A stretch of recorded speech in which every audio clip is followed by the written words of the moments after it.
Ashamaa harka fuune jirraa jirtu jenne hordoftoota akkasumas immoo maatii chaanaalii Milkoo Oromoo Tuubii nagaan keenya bakka jirtan hundattuyyuu isiniif haa baay'atu. Gaarras immoo sagantaa godhannee kan isiniif dhiyeessinu barreeffama hayyuuleen Oromoo akkasumas immoo xiinxaltoonni siyaasaa fuula sooshaal miidiyaa hawaasaa irratti maxxansan sagaleedhaan isin biraan geenya nu hordofan irra deebinee affeerraa keenya.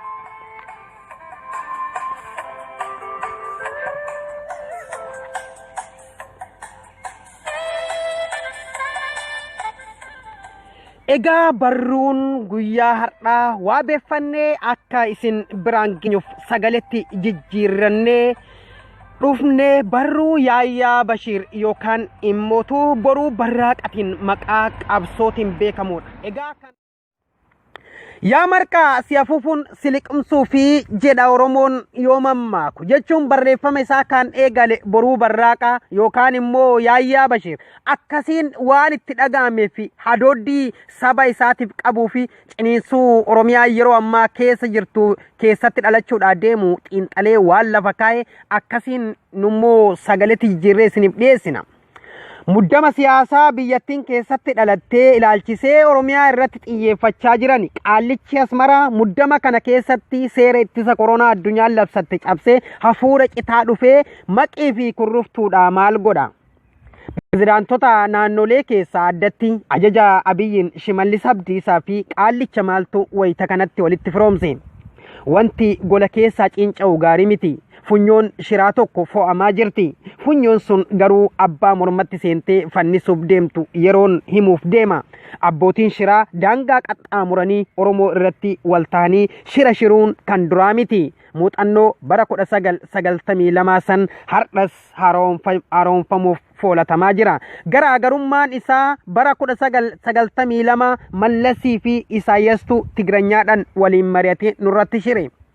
Barana ammoo nama afaan Oromoo beekuu fi Isaayyaastuu itti jira.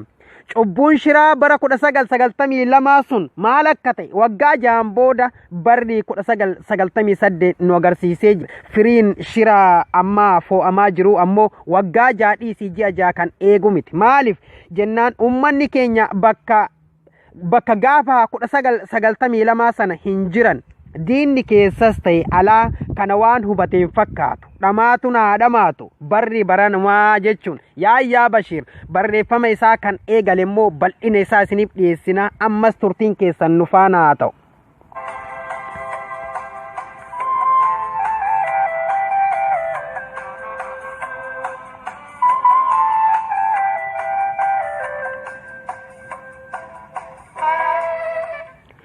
Rakkoon Qaallichi Asmaraa sun polotikaa Itoophiyaa irraa qabu maalidha? Isaayyaas Afwerqii Itoophiyaan biyya sabaa fi sablamootaa waan taateef sirna federaalizimii sabummaatu malaaf kan jedhu wal nama hin gaafachiisu. Hojii irratti sirritti hin dhugoomin malee qajeelfamaan yookaan in pirinsipilii caasan kun diriiree jira.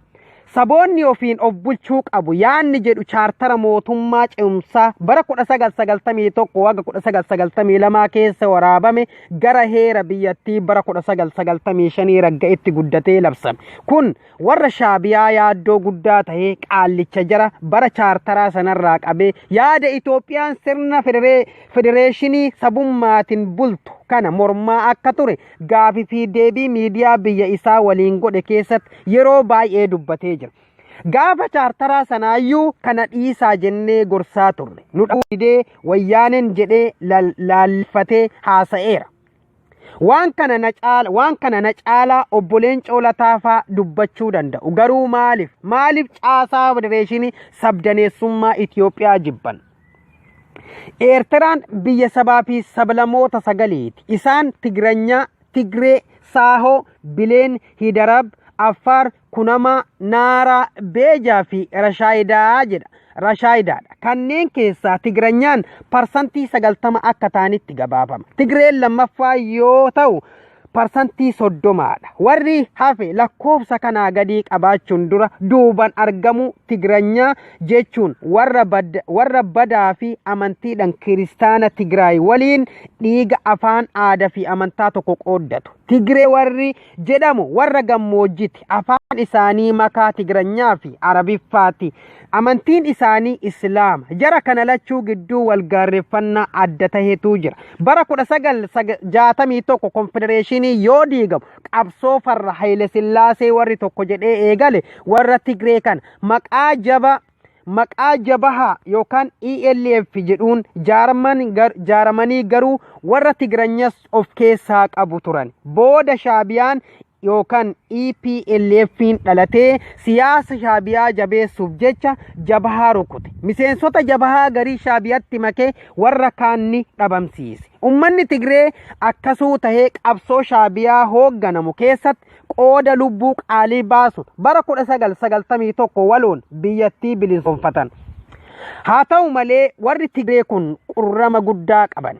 Dubbii gaafa jabahaa sanirraa qabee guutuu isaanii Shaabiyaa keessatti Isaayyaas quufa hin qaban. Mootummaa Shaabiyaa keessatti iddoon nuuf kennamee gahaadha jedhanii hin fudhatan. Lakkoofsa isaaniin dhaadata biyyoolessa irratti parsantii 30 jedhamu malee walakkaa ummata biyyattii akka taanitti of hubatu. Lafa irra bal'aa biyyattii keessaa kan qubatus isaan. Tigree qofa osoo hin taane saboonni biroo kan akka Kunamas Shaabiyaa irratti mormii guddaa qaban. Gaafuma nu biyya san turreeyyuu yeroo hedduu tarkaanfii waraana mootummaa irratti fudhachaa turan. Saboota kaan qofa osoo hin taane warri Tigiranyaa baay'een illee Shaabiyaa ni mormu. Saboota sagalan kana malee warri Jabartii jedhamus ni jira. Lakkoofsi isaanii xiqqoo ta'uyyuu daldala biyya sanaa irra caalatti warri harkaa qabu isaan. Siyaasa keessa hin jiran. Mootummaan beekamtii sabummaa ni dhorkate jechuun qurrama guddaa akka qaban qoradheen ture. Walumaa galatti saboonni sagalan Eertiraa jaalatanii osoo hin taane humna qawweetiin sirna Isaayyaas jalatti bulaa jiru.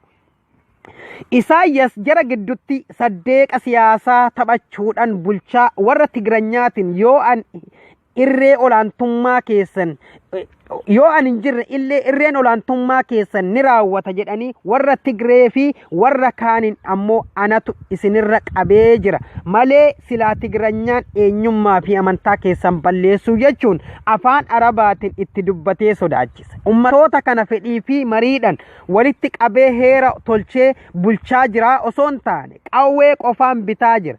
Biyyattii zoonota yookaan zoonii 8 kan akkuma kutaalee Itoophiyaa 14 durii sanatti yookaan haala sabummaa irratti hin hundoofne caasessee bulchaa jira. Eertiraan waggaa 30 guutuu heera hin qabdu. Warri haaromsa nu barbaachisaa heeras tumachuu qabnaa jedhan ministeeronni 15 hidhatti naqamanii gariin dhumanii gariin bakka itti hidhamaniiyyuu hin beekamu. Lola wayyaanee sababeeffachuun yeroo tajaajila biyyoolessaa sirna bittaa Shaabiyaa jiraachisutti ni dheereffame. Dargaggoonni biyyattii kana nuffeera abdii dhabeera barnoota haayiskuulii fi sanii ol barachuuf dirqama mooraa leenjii waraanaa galuu qaba. Baay'ee isaanii biyyaa baqatanii biyyattiin qullatteetti. Waggoota 15 dabran keessa qofa osoo xiqqaatee dargaggoota miliyoona tokkotu biyyaa ba'e kan jedhu qorannoo tokko dubbiseera. Biyyi hiyyoomteetti ummanni ilmaan isaan biyyaa baqatti baafatee gargaarsa alarraa dhufuun jiraachuu malee mootummaa irraa abdii dhabeera. Kanaaf ijoolleen biyyattii kumootan bahaara qaxxaamuranii gariin irbaata qurxummii tahuu kun hundi ummata garaa gubeera. Tahuuyyuu qawwee sodaa afaan qabatee bulaa jira. Obbo Isaayyaas dhukkuba kana fakkaatu mana keessaa qaba. Itoophiyaa keessatti mirga sabootaa laallisuu dhibee mana keessaa qabu sana itti hammeessa. Baay'een saboota Eertiraa maqaafuu haa ta'u bulchiinsa federaalizimii Itoophiyaa fakkeenya fudhachuu barbaadu. Isaayyaas sana mormaa sun gara Eertiraa dhufnaan ni diigamnaa jedhee sodaachisaa sirni federaalizimii Itoophiyaa keessatti akka hin milkoofne kan barbaaduuf. Kanaaf Itoophiyaan hin taane kanaafuu federeeshinii waan jedhamu hin hawwina. jechuun barbaade. Itoophiyaa keessatti ammoo kaayyoo sabummaa jabaa fi dhiibbaa uumuu danda'u kan qabu Oromoo ta'uu ni beeka. Waan ta'eef addatti gaaffii Oromoo jibbaa sodaata. Abiyyi fi Isaayyaas wanti addatti walitti hidhe yaada kana irratti wal fakkeenya qabaachuu isaaniif bilchiginnaa kan dhalate raacitii Isaayyaas bulbule kennee fi akka ta'e hin haalamu. Bilchiginnaan caasaa federaalizimii sabummaa balleessitee Itoophiyaa lumuxxii kaleessa deebisuuf kan akeekkateefis gaafii saboota Itoophiyaa deebisuuf osoo hin taane fedhii Isaayyaasii fi ilmaan nafxanyaa guutuuf. Kanaaf yeroo ammaa humni siyaasaa wal mormuu ifa bahee jira. Hariiroon Abiy Isaayyaas hariiroo farra qabsoo Oromooti. Akkuma Isaayyaas dhimma Itoophiyaa keessaa harka naqachuu isaa mormaa jiru. Eertiraanonni hedduunis Abiyyiin dhimma Eertiraa keessaa harka isaa haa fudhatu jedhanii loluu eega jalqabanii bubbulanii jiru. Jarri lachuu walitti hirkattee ummata ukkaamsuun of jiraachisuuf shiraa jirti. Ummanni Oromoos ta'e saboonni federaalizimii sabdaneessaa dhugatti amanan kana tolchanii beekuu qabu jedhe Yaayyaa Bashiir akkasiin irraa bu'e.